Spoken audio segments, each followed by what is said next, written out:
네, 오늘 우리 거룩한 주일 아침, 오늘 예배의 자리에 함께 하시는 우리 사랑하는 그린빌 가족 모두에게 우리의 삶 속에서 언제나 감사가 끊이지 않는 우리의 입술의 고백과 또 우리의 삶의 증거가 언제나 살아있는 하나님의 축복이 있기를 간절히 기원합니다. 우리 며칠 전 영국의 여왕 엘리자베스 2세의 서거 소식이 전 세계 뉴스를 강타했습니다. 25살의 젊은 나이에 왕위에 올라서 무려 70년 동안 여왕의 자리를 지키다 96세의 나이로 세상을 떠났습니다. 영국 역사상 가장 오랜 기간 동안 재위한 국왕이었지만 결국에는 그녀 역시 인생의 마침표를 찍었습니다. 죽음은 언제나 우리를 하나님 앞에 겸손하도록 이끌어줍니다. 오늘 밤 하나님이 내가 오늘 너의 생명을 가져가겠다 말씀하시면 여러분은 어떻게 반응하시겠습니까? 하나님, 저는 아직 준비가 안 되었습니다. 전 좀 더 살아야 합니다. 조금만 더 기다려 주십시오. 여러분 이렇게 말씀하시겠습니까? 아니면 네 주님, 제가 이 날을 얼마나 기다렸는지 모릅니다. 저를 불러주셔서 감사합니다. 이렇게 대답하시겠습니까?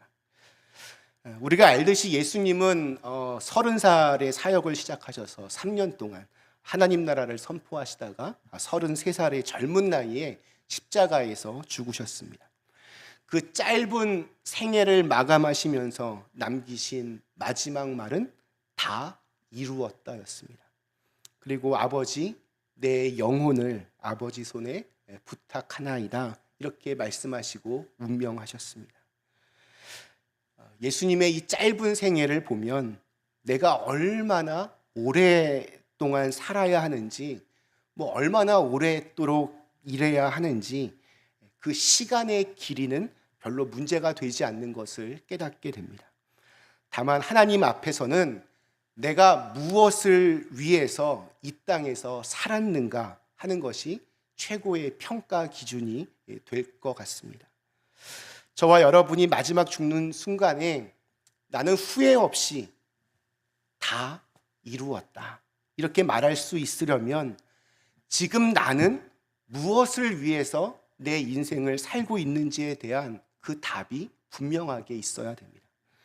분명한 가치와 목적이 있어야 합니다. 이것이 분명해야 인생의 마지막 순간에 이르렀을 때 후회하지 않을 것입니다. 우리 교회는 2004년 9월 15일에 공식적으로 설립이 되었습니다. 올해가 18주년입니다. 한 사람의 인생도 또한 한 교회의 역사도 시작이 있고 또한 끝이 있습니다. 하나님의 나라는 영원하지만 이 땅에 세워진 하나하나의 교회는 그 시작과 끝이 있습니다. 그날이 언제일지는 모르지만 우리 모두가 마지막 순간 하나님 앞에 섰을 때 후회를 남기지 않는 그런 역사를 만들어 가야 합니다. 오늘은 우리 교회 창립 18주년을 맞아서 우리 교회가 꼭 붙잡아야 될 사명이 무엇일까 생각해 보려고 합니다. 오늘 읽은 말씀은 첫 이방인 그리스도인으로 우리가 알고 있는 고넬료의 집에서 베드로가 이제 설교를 하는 장면입니다. 우리 34절과 35절 말씀이 이렇게 시작합니다. 베드로가 입을 열어 말하되 내가 참으로 하나님은 사람의 외모를 보지 아니하시고 각 나라 중 하나님을 경외하며 의를 행하는 사람은 다 받으시는 줄 깨달았도다. 하나님은 모든 사람이 구원을 받으며 진리를 알기를 원하신다는 것을 고넬료를 통해서 베드로가 깨닫게 되었습니다. 이방인은 하나님의 자녀가 아니라고 생각했는데 복음을 증거하면서 고넬료도 하나님의 자녀다라는 것을 확신하게 됩니다. 그러면서 그는 이 하나님의 구원하심이 마침내 예수 그리스도를 통하여 이 땅에서 이루어진 그 구속의 역사를 아주 간단하게 요약을 합니다. 우리 36절부터 40절에 있는 말씀은 사실 복음서에 있는 말씀을 요약하는 겁니다. 보시면 만유의 주 되신 예수 그리스도로 말미암아 화평의 복음을 전하사 이스라엘 자손들에게 보내신 말씀 곧 요한이 그 세례를 반포한 후에 갈릴리에서 시작하여 온 유다에 두루 전파된 그것을 너희도 알거니와 하나님이 나사렛 예수에게 성령과 능력을 기름 붓듯 하셨음에 그가 두루 다니시며 선한 일을 행하시고 마귀에게 눌린 모든 사람을 고치셨으니 이는 하나님이 함께 하셨습니다. 우리는 유대인의 땅과 예루살렘에서 그가 행하신 모든 일의 증인이라. 그를 그들이 나무에 달아 죽였으나 하나님이 사흘 만에 다시 살리사 나타내시되.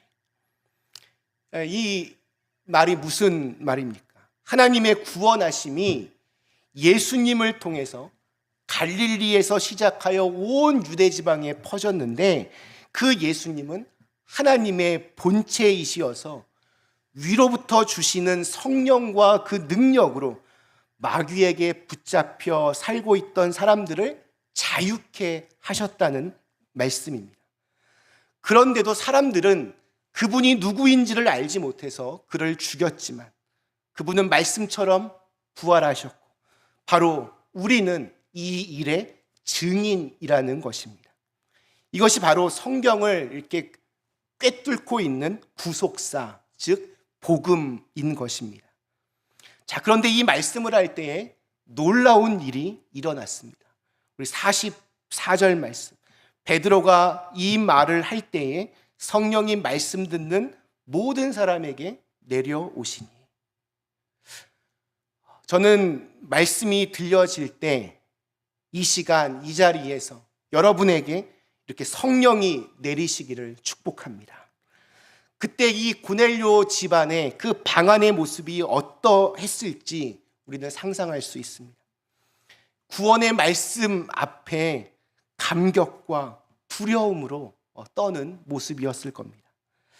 저는 바로 이 장면이 복음을 전하는 교회의 사명이 무엇인지를 정확하게 보여주는 말씀이라고 믿습니다. 이 땅과 또 사람들은 그냥 우연히 만들어진 존재가 아닙니다. 피조물이 있다는 것은 창조주가 있다는 것입니다. 그래서 막연히 하나님에 대한 존재를 이렇게 더듬으면서 우리는 천천히 알게 됩니다. 그런데 그 하나님이 언젠가 유대 땅에 오실 거라는 것을 성경은 무려 1500년 동안 한결같이 증언했습니다. 그분이 바로 예수 그리스도입니다.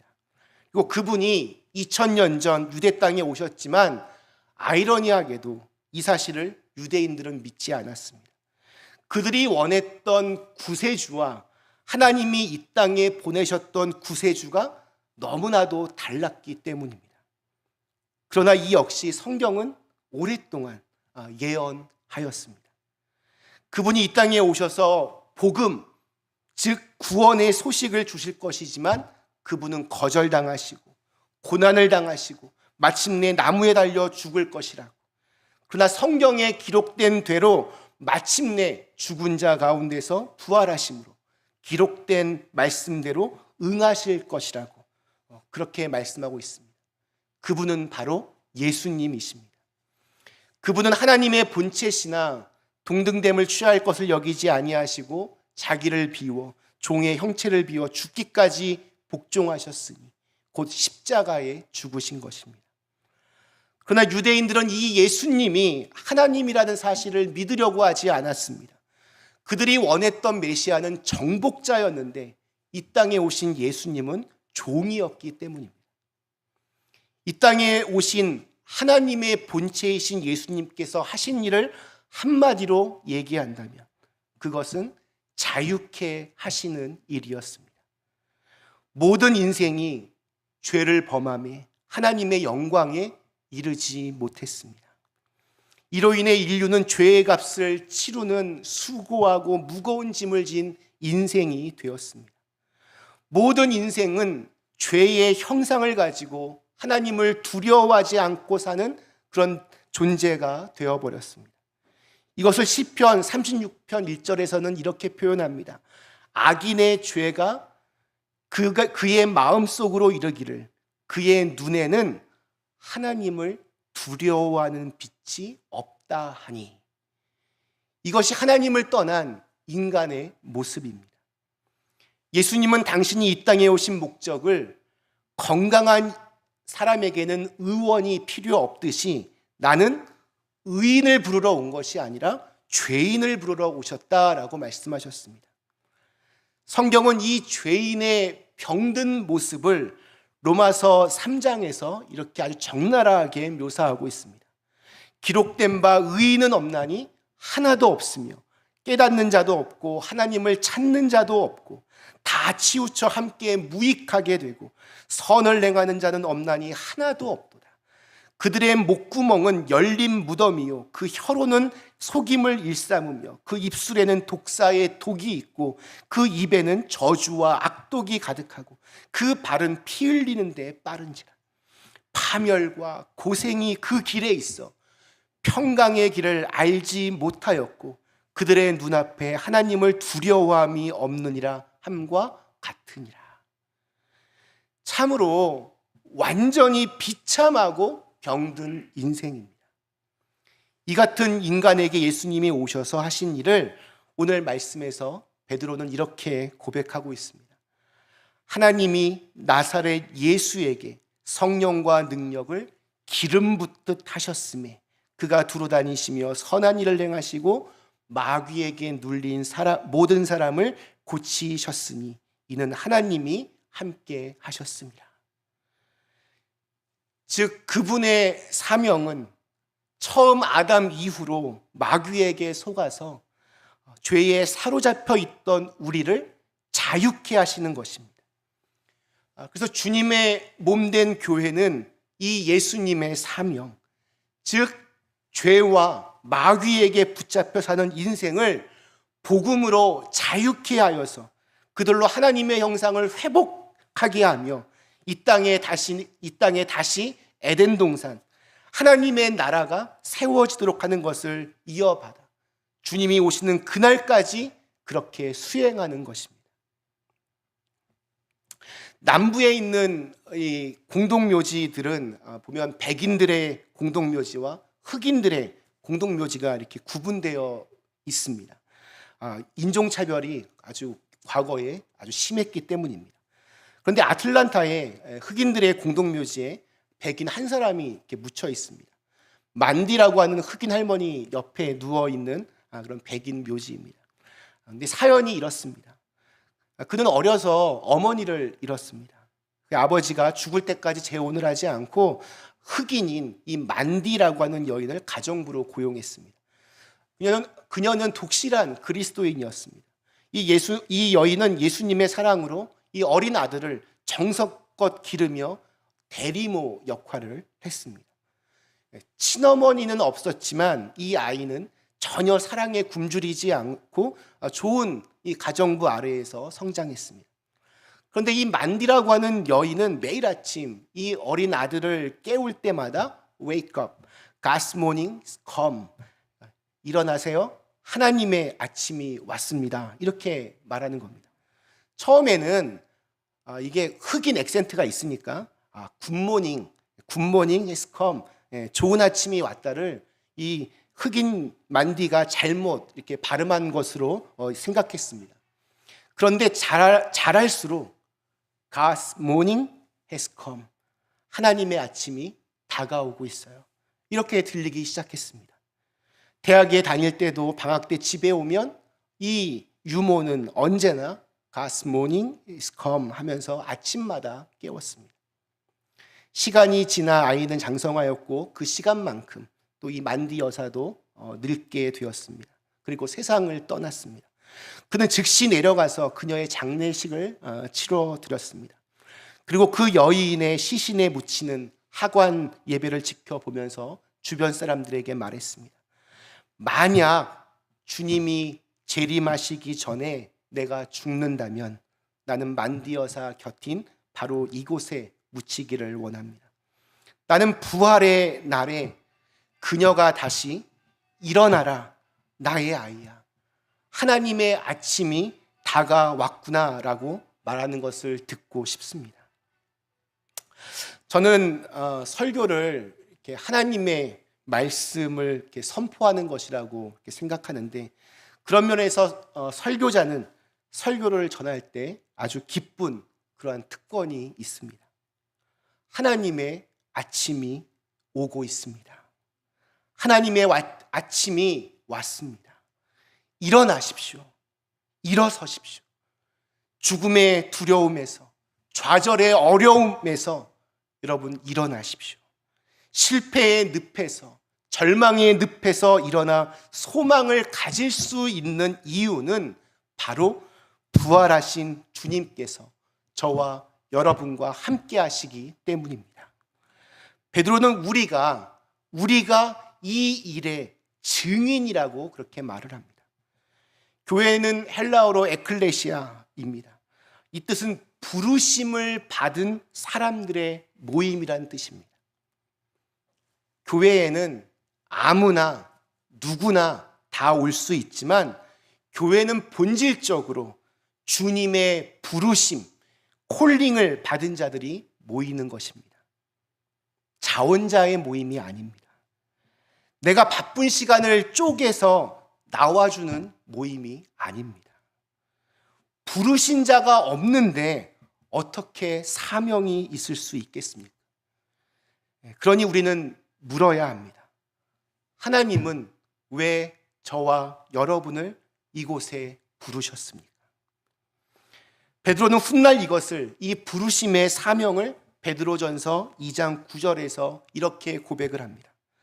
그러나 너희는 택하신 족속이요, 왕 같은 제사장들이요, 거룩한 나라요, 그의 소유가 된 백성이니 이는 너희를 어두운 데서 불러내어 그의 기이한 빛에 들어가게 하신 이의 아름다운 덕을 선포하게 하려 하십니다. 우리를 어디에서부터 불러오셨다고 합니까? 어두운 데서부터. 누가 부르셨습니까? 주님이 부르셨습니다. 그래서 우리에게 참 빛을 보게 하심으로 원래의 모습을 회복시켜 주시고 그 빛을 전하는 삶을 살게 하시는 것입니다. 이것이 바로 교회입니다. 나아가 우리 교회의 미션 스테이먼트입니다. 다시 말해서 주님께서 승천하시면서 이 땅에 남겨주신 교회를 통해서 우리는 이 사명을 수행하는 것입니다. 그래서 교회는 신비인 것입니다. 세상의 그 어떠한 공동체도, 어떠한 이익 집단도 이 일을 감당할 수 없습니다. 오직 교회만이 구원의 방주가 되어서 마귀에게 붙잡혀 사는 이 땅과 또 인생들을 구원하는 사명을 감당할 수 있습니다. 그런데 이 사명은 우리의 힘만으로는 결코 가능하지 않습니다. 바로 with Holy Spirit, 성령님이 함께 하셔야 됩니다. 성령이 우리에게 임할 때 우리에게 권능이 임하고 증인이 될 수 있는 것입니다. 교회의 주인은 성령님이십니다. 교회는 예수님이 승천하신 후 성령님의 도래와 함께 세워진 주님의 몸입니다. 그러므로 교회에는 성령의 임재하심이 있어야 숨을 쉴 수 있습니다.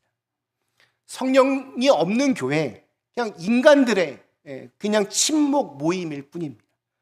사람들은 있지만 아무 선한 것도 없고 아무런 능력도 없습니다.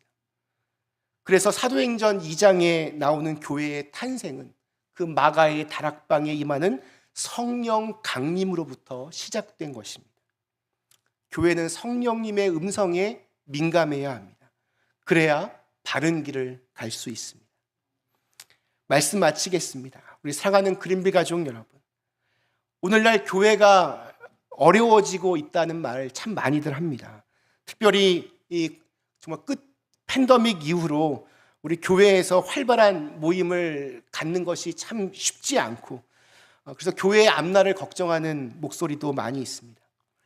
그러나 우리 교회 역사를 보면 과거에 패스트, 흑사병이 창궐하여 유럽 인구의 3분의 1이 죽었을 때도 막강한 세상의 힘과 권력으로 믿는 사람들을 어마어마하게 핍박하고 박해했을 때도 그런 것으로 교회가 무너진 적은 단 한 번도 없습니다. 오히려 모든 것이 다 편안하고 교회가 세상적인 힘과 권력과 돈을 아무 부족함 없이 마음껏 누렸을 때, 그때 그 안에서부터 썩어 문드러져서 내부적인 부패함으로 하나님의 버림을 받은 적은 있었습니다. 오늘 우리 교회도 교회 안팎으로 마주하는 여러 가지 어려운 문제들이 있습니다. 우리의 마음을 무겁게 하는 이슈들이 정말 너무나 많이 있습니다. 그러나 정말 우리가 스스로 물어야 할 질문은, 오늘 우리 교회는 성령님의 인도를 받고 있는가? 그러기 위해서 각자의 자리에서 일을 놓고 기도하고 있는가일 것입니다. 교회는 겉으로 보면 그냥 사람들이 모여서 이렇게 주일 아침에 썬데이에 예배를 드리고 이런저런 프로그램들이 진행되는 것처럼 보이지만, 교회의 실체는 지키는 자와 허무는 자 사이에 치열한 영적 전쟁입니다. 마귀의 간교는 생각보다 훨씬 치밀하고 또 아주 계획적입니다. 그는 교회를 허뭅니다. 금이 가게 하고 무기력하게 하고 서로 싸우게 하고 때로는 그냥 아무것도 하지 않고 그냥 간판만 존재하게끔 만듭니다. 교회는 성령님의 인도로 기도하는 이들이 끊이지 않을 때 주님의 뜻을 바로 분별하고 마귀와 싸울 수 있고, 또 성도는 주님의 군사가 되어서 바로 나 자신이 주님의 교회인 것을 알게 되는 것입니다. 오늘 우리 교회 창립 기념주일을 맞아 베드로의 설교를 통하여 그곳에 있던 사람들이 성령의 충만함으로 하나님께 영광을 돌렸듯이, 우리가 믿고 의지하는 주님의 성령이 우리의 기도를 통하여 언제나 우리 안에서 살아 숨쉴 수 있기를 주님의 이름으로 간절히 축원합니다. 우리 주신 말씀 생각하시며 잠시 함께 기도하시겠습니다. 함께 같이 이 시간 우리 베드로가 오늘 첫 이방인 그리스도인이 된 우리 고넬료에게 이 성경의 그 많은 양들을 압축으로 요약하여서 복음이 무엇인지, 또 예수 그리스도가 누구인지를 설교합니다. 그리고 그 예수 믿는 지금 내 모습, 내가 그 예수님이 누구인지를 알고 있고 내가 그 증인이다, 그분은 하나님의 아들이시다, 이렇게 설교하고 있습니다. 이것이 우리 교회의 존재 이유입니다. 저희 교회가 언제나 예수님을 중심으로 하여서 주님의 몸된 교회로 이 세상을 구원하고 살릴 수 있는 교회가 되게 하시고, 마귀의 그 사슬에 묶여있는 사람들을 자유케 하는, 해방시키는 그러한 능력의 교회가 되게 하여 주시옵소서. 우리의 삶의 자리에서도 언제나 성령의 충만하심이 임하여서 우리를 구속하고 우리를 올가매는 모든 죄의 사슬로부터 자유함을 얻게 하여 주시옵소서. 우리 함께 같이 결단하며 기도하겠습니다. 기도하시겠습니다. 하나님 감사합니다. 오늘 함께 같이 우리 교회 창립